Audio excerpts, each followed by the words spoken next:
Friends welcome back to my channel. ఇవాళ నా స్టైల్లో ప్రాన్ ఫ్రైడ్ రైస్ ఎలా చేస్తున్నాను చూడండి. ముందుగా ఆనియన్స్ కట్ చేసి పెట్టుకొని అలాగే పచ్చిమిర్చి కూడా చిన్న చిన్న ముక్కలుగా కట్ చేసుకోండి. అలాగే స్ప్రింగ్ ఆనియన్స్ కూడా వేసుకుంటున్నాను. నేను స్ప్రింగ్ ఆనియన్స్ కూడా కట్ చేసుకుంటున్నాను. ఇప్పుడు ఆల్రెడీ మ్యారినేట్ చేసి పెట్టుకున్నాను నేను ప్రాన్స్. దీంట్లో ఉప్పు, కారం, పసుపు, గరం మసాలా, అల్లం వెల్లుల్లి పేస్ట్, ధనియాల పౌడర్ అన్నీ వేసి మ్యారినేట్ చేసి పెట్టుకున్నాను నేను ఇలాగా.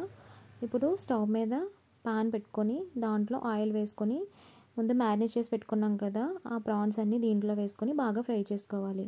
కొంచెం సాల్ట్ కూడా వేసుకొని బాగా ఫ్రై చేసుకోండి. ప్రాన్స్ అన్నీ ఫ్రై అయిపోయిన తర్వాత ఒక ప్లేట్లో తీసుకోండి పక్కకి.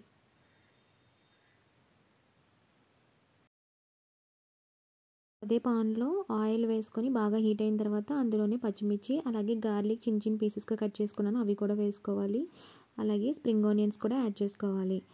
ఇందులోనే ముందుగా కట్ చేసి పెట్టుకున్నాం కదా ఆనియన్స్ కూడా యాడ్ చేసుకొని ఇప్పుడు కరివేపాకు కూడా యాడ్ చేసుకోవాలి. వెల్లుల్లి పేస్ట్ కూడా వేసుకొని బాగా పచ్చివాసన పోయేంత వరకు ఫ్రై చేసి ఒకసారిగా కలుపుకొని మొత్తం ఇలా అంతా ఫ్రై అయ్యే వరకు బాగా కలుపుకోవాలి. చూడండి ఇప్పుడు ముందుగా మ్యారినేట్ చేసి పెట్టుకున్నాం కదా ఆల్రెడీ ఫ్రై చేసుకున్నాం కదా ప్రాన్ వాటిని దీంట్లో వేసుకొని బాగా ఫ్రై అవ్వనివ్వాలి. ఆ ఫ్లేవర్ అంతా దానికి పట్టే వరకు. ఇప్పుడు మనం ఆల్రెడీ రైస్ వండి పెట్టుకున్నాము. ఆ రైస్ తీసుకొని దీంట్లో వేసుకొని బాగా హై ఫ్లేమ్లో పెట్టుకొని బాగా ఫ్రై చేసుకోవాలి. ఇప్పుడు ఇలా ఫ్రై చేసిన దాంట్లో కొంచెం మిరియాల పొడి అలాగే ధనియాల పౌడర్ కూడా యాడ్ చేసుకోవాలి. ఇప్పుడు ఇందులోనే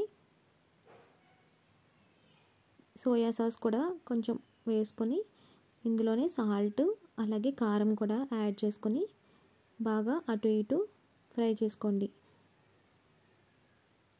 ఇదంతా హైలో పెట్టుకొని బాగా ఫ్రై చేసుకోండి. ఇందులోనే కొత్తిమీర కూడా యాడ్ చేసుకోండి.